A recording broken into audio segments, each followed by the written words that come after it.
Well, Parasaurolophus is a recognizable dinosaur to us all because of that crest coming off the back of his head. It might make a lasso pretty hard to get around his neck, though. While we do have some Parasaurolophus material that's close to this size, most of it is that he's standing on two legs. That's something we know the duck-billed dinosaurs could do.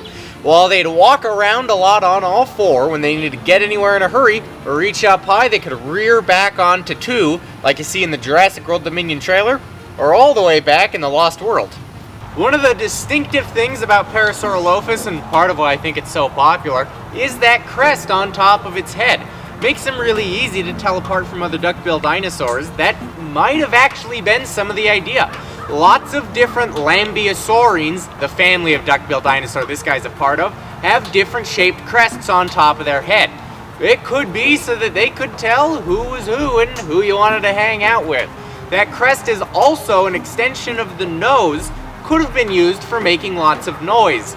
Some early theories got pretty crazy though, anything from it being a snorkel to help them dive deep in swamps, to a salt gland to help them drink salt water and not get poisoning from it.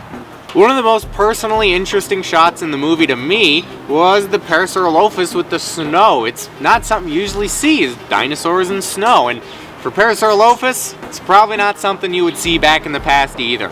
The rock layers and the types of rock we find these guys in seems to show that from Alberta, Canada, all the way to southern Utah, they were living in wet, warm environments, river deltas, and maybe even swampy marshes. This is the skull of Gripposaurus, a cousin of Parasaurolophus. They actually lived at the same place and time, at least for the Parasaurolophus in southern Utah.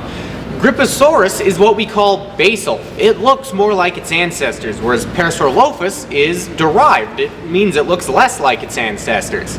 One of the ways that kind of sets them apart is going to be, well, the nose. Gripposaurus has quite the nose here, whereas Parasaurolophus, as we obviously saw outside, has that great big tube on the back of his head, though his nose and that tube are made up of the same bones, the nasal and the premaxillary bone. Now the premaxilla is the very tip of the snout. It's the teeth right in the front of your face. The maxilla is back here, and that's the teeth you're going to do all your chewing with, or these guys are doing all their chewing with too. And the nasal is pretty self-explanatory. It's your nose. But all of this up here is the premax. These guys were shoving that premaxillary bone right up the back of their head, and in extreme cases like Parasaurolophus, they got that premax so far back it was behind their own eye sockets. The nasal is just this little bone right here that just kind of gets drug along for the ride. Now we've been talking a bit about that tube or the crest coming off the back of Parasaurolophus' head, and it's one of the more noticeable things on him. It sets him apart. Though the ideas of what that crest was doing have changed a bit throughout history, and what it would have looked like, the ideas of that have changed.